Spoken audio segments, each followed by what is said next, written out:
Hello, Namaskaram, and good evening.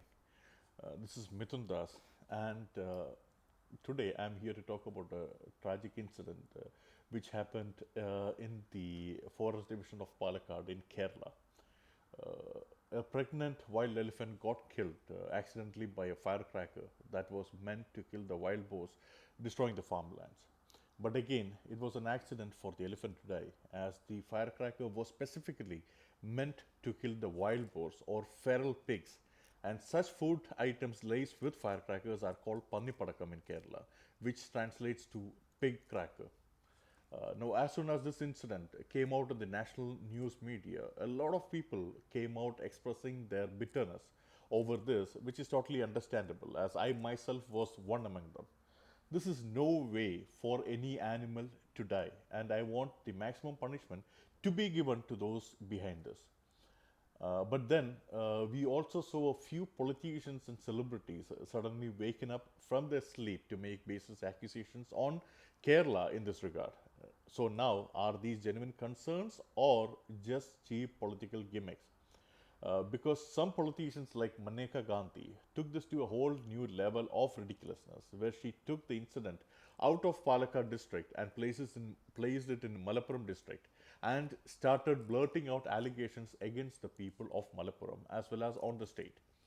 Well, this is not just wrong, it is pathetic, I must say. Now, Maneka Gandhi, her major accusation on the state was that at least one elephant gets killed in Kerala every single day for the past 20 years, which comes to about 365 elephant deaths every year. I wonder who had been fooling her with these blatant lies. Now let's forget going back 20 years. And if you just go through the national elephant census in the last 10 years, you can see that Kerala had 3,520 elephants in 2010. And as per Maneka Gandhi's claim, 3,650 elephants should have been killed in this period of 10 years. But the national statistics show an increase of 65% in Kerala's elephant population during this period, which is absolutely contradicting Maneka Gandhi's claims. Also, the number of elephants in Kerala have increased from 3,520 in 2010 to 5,706 elephants presently. Also, the average yearly mortality number of elephants all over India is 80 elephants yearly, which is against the Maneka Gandhi's claim of 365 elephants being killed in Kerala alone. Well, I can go on, but I would rather prefer to believe that someone gave you the wrong information. Uh, Now, apart from Maneka Gandhi, we have the Union Minister, Sri Prakash Javadekar, who claims this is not Indian culture. And I really wanted to agree to him. But then, what exactly is Indian culture for him? Because there had been multiple instances of people being lynched and killed in various states of India in the name of cow and beef.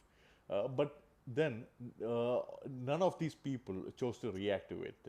And also, a few days back, in a very similar incident, a pregnant cow's jaws got blown off when the animal was deliberately fed with foodstuffs laced with explosives in Himachal Pradesh.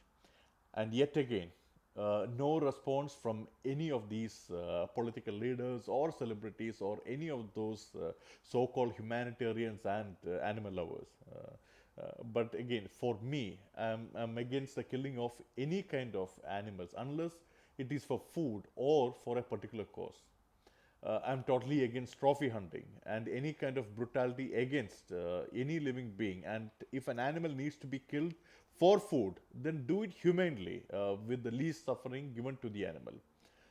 I also don't justify the killing of wild boars in Kerala, but again, the wild boar infestation on farmlands is increasing as the wild boar population in the state is increasing rapidly and hence needs to be controlled.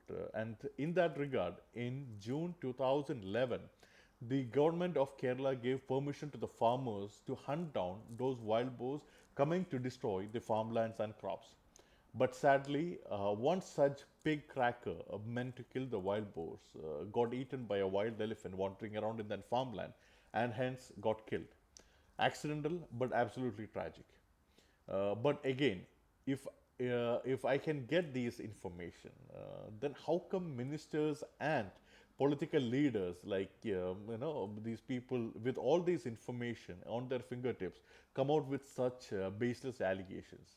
Unless what you were trying was just cheap, dirty politics, because it's very evident that your concerns have got absolutely nothing to do with the humanity or animal love. So why this selective outrage on Kerala?